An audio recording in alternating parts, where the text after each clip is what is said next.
il y en a quand même qui échouent, n'est-ce pas? Pourquoi, selon vous, ils échouent? Vous pouvez répondre? Allez-y. Ouais. En fait, moi, je dirais, pour un jeune, pour ma part, je crois que c'est les outils. Donc, les gens vont pas s'outiller avec les bons trucs ou ils vont abandonner à la première obstacle. Moi, je vois l'investissement comme un marathon. Donc, on prend notre premier marathon à notre première sortie.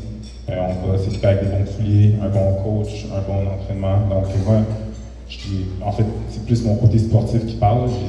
J'ai vraiment, dans tout ce que je fais, je lis mes trucs au sport. Donc, l'investissement, je pense que c'est surtout, en fait, les défis, c'est surtout le fait d'échouer une première fois décourage beaucoup de gens. Mais souvent, c'est dans l'échec qu'on apprend. Puis c'est de là qu'on sort un peu plus. Je reviens à vous. Pourquoi est-ce que des gens échouent? J'aime beaucoup ce que Réginald dit, oui. Parce que dans mon métier, justement, j'en rencontre tellement des personnes qui ont eu des refus au niveau de la banque. Et drôlement, mon métier, c'est un métier où parfois les gens vont aller tout de suite vers leur banque, ils vont faire la monogamie bancaire.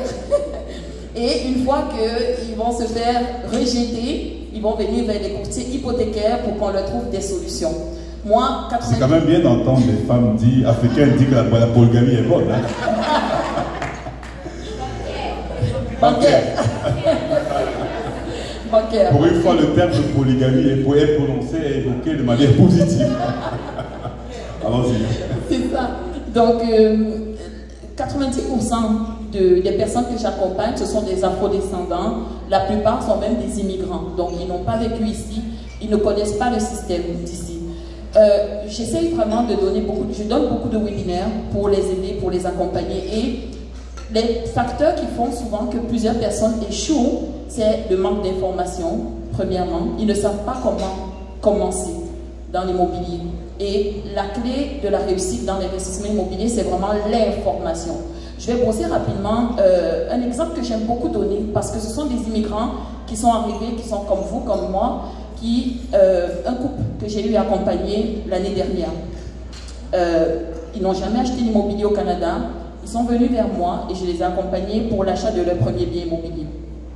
Un couple vraiment, un salaire moyen, avec des enfants, 4 enfants. Et pour leur premier bien immobilier, ils ont suivi mes conseils et ils ont commencé par acheter un triplex. Pour acheter un triplex ici au Canada, c'est au moins 10% de mise de fonds. Donc, avec leurs revenus, ils ont pu acheter leur premier triplex.